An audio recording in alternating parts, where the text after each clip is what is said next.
why did you buy this property? Tell me the story of why you bought this property. And that's the exercise I would encourage each and every single one of you guys to do this week.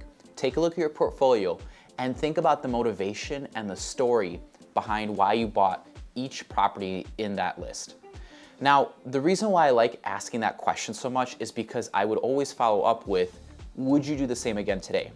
Would you buy this property again today? And what I realize is that maybe 1 out of every 3 owners out there say something along the lines of, no, this doesn't really fit into what I'm trying to do nowadays. So a really common scenario I hear is, well, back in the day, I was buying these rundown properties with the hopes of renovating them, getting the rents up, and then selling them or just enjoying the higher values off them.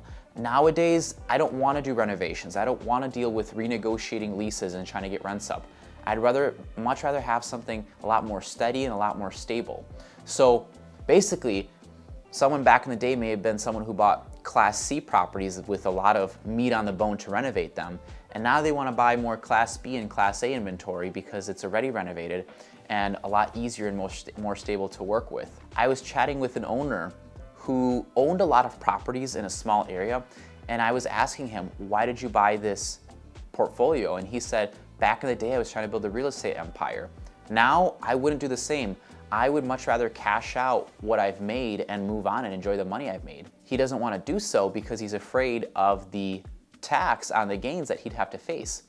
I brought up, well, are you familiar with 1031ing or buying a replacement property with a pay down or readvance feature?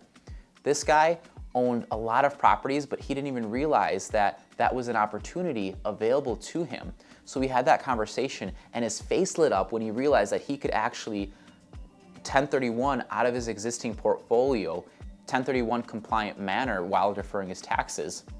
So I always like asking those 2 questions because a lot of owners don't realize what's available to them in this huge real estate investment world that we have. I love being able to be that advisor, that consultant that actually gives them a solution that brings them closer to their goals rather than keeping them in the same portfolio that may not be the most optimal fit for them. I would encourage each and every single one of you guys to think about, hey, the existing properties I have in my portfolio, are they, first off, why did I buy them? And number 2, do they fit with my current goals today?